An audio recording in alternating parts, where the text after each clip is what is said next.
শাশুড়ি আম্মা ডাইনিং রুমে বসে সবার সাথে খোশ গল্প করেন, অথচ আমি যখনই ওনার সামনে যাই তখনই ওনার মুখটা কেমন জানি শক্ত হয়ে যায়। একটা বারের জন্য উনি আমাকে জিজ্ঞাসাও করেন না যে মেজো বউ তোমার শরীরটা এখন কেমন আছে। কিন্তু আমার স্বামী শাহেদ আমার এই নীরব যন্ত্রণা দেখে বুঝতে পারতো। সে আমার হাতটা শক্ত করে চেপে ধরে অঝরে কান্না করত আর আমাকে বলতো, সাইমা তুমি আমাকে মাফ করে দাও, আমি আমার মায়ের জীবনটা বাঁচাতে গিয়ে তোমার জীবনটা তেজপাতা করে দিয়েছি। আমি তখন শাহেদের বুকে মাথা রেখে চোখ দিয়ে পানি বের করতাম, কিন্তু মুখে কোনো কিছুই বলতাম না। যাকে নিজের শরীরের অংশ কেটে দেওয়ার পরেও তাকে আপন করতে পারলাম না, তার কাছ থেকে আর কি বা আশা করা যায়। এভাবেই দেখতে দেখতে কেটে গেল আরো একটা মাস। ওনার শরীরটা এখন পুরোপুরি সুস্থ হয়ে গেছে। সেদিন ছিল শুক্রবার। আচমকা তখন শাশুড়ি আম্মা আবারও বাড়ির সবাইকে বসার ঘরে ডাকলেন। উকিল সাহেব বড় একটা ফাইল হাতে করে নিয়ে ওনার পাশে বসে আছেন। বড় ছেলে আর ছোট ছেলে তার বউদেরকে নিয়ে সোফার উপর তখন এমন ভাবে বসলো মনে হচ্ছে বাকি সম্পত্তিটুকুও আজকে তাদের নামে সিল করে দেওয়া হবে। তাদের চোখে মুখে স্পষ্ট লোভের হিংস্রতা। আমি আর শাহেদ তখন সেই দিন বসার ঘরে আর বসলাম না। দরজার চৌকাটের বাহিরে আমি আর শাহেদ দাঁড়িয়ে রইলাম। আমাদের আর পাওয়ার কি আছে, হারানোর তো আর কোনো কিছুই বাকি নেই। শাশুড়ি আম্মা তখন তার চোখের চশমাটা নাকের ডগায় টেনে দিয়ে বললেন, মেজো ছেলে আর মেজো ছেলের বউকে কোনো কিছুই দিতে পারিনি, তাই আজকে চূড়ান্ত একটা সিদ্ধান্ত নিয়ে এখানে বসেছি। বড় বউ তখন ছোট বউকে মুখ বাঁকিয়ে ফিসফিস করে বললেন, আর কি বা দেওয়ার আছে, বাজারের বড় দোকান আর বাণিজ্যিক প্লট তো আমরাই পেয়ে গেছি। বড় জোরেই ভাঙা বাড়ির একটা রুম আর পেছনের জঙ্গলটাই হয়তো বা পাবে। শাশুড়ি আম্মা তখন তাদের কথাই কোনো কান না দিয়ে উকিলের হাত থেকে দলিলের ফাইলটা হাতে নিলেন। এরপরে খুবই মায়ার দৃষ্টিতে আমাদের দিকে তাকালেন। কেন জানি না ওনার সেই পাথরের মতো চোখ আর পাথরের মতো মন কেমন জানি এক উষ্ণতায় ভরে গেছে। উনি তখন বললেন, শাহেদ, সাইমা, তোমরা বাহিরে দাঁড়িয়ে আছো কেন, তোমরা ভেতরে আসো,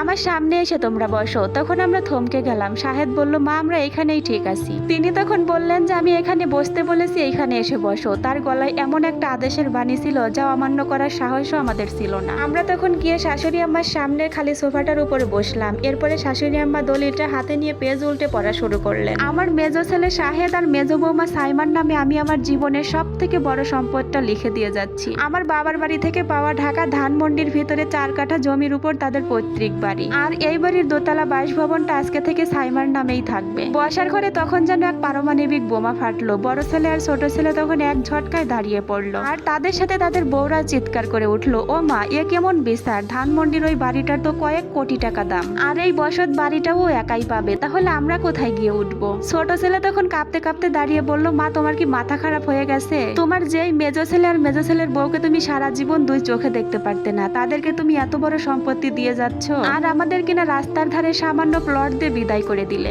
এতক্ষণ চুপ করে বসে থাকা শাশুড়ি আম্মা তখন তার হাতের লাঠিটা মেঝেতে সজোরে আঘাত করলেন। সেই শব্দে তখন পুরো ঘরটা একদম নীরব হয়ে গেল। তার চোখে মুখে রাগ আর ক্ষোভে ভয়ানক আগুনের মতো বের হচ্ছে। তার গলার আওয়াজ ছিল ইস্পাতের মতো শক্ত। তিনি বড় ছেলে আর ছোট ছেলেকে উদ্দেশ্য করে বললেন, তোরা কি জানতে চাস যে আমি কেন সাইমাকে এত কিছু দিলাম? তাহলে শোন। যেদিন হসপিটালের ডক্টর আমাকে বলেছিল যে আমার 2টা কিডনি নষ্ট হয়ে গেছে, আমাকে ভালো করতে হলে লক্ষ লক্ষ টাকা আর একটা অঙ্গের প্রয়োজন।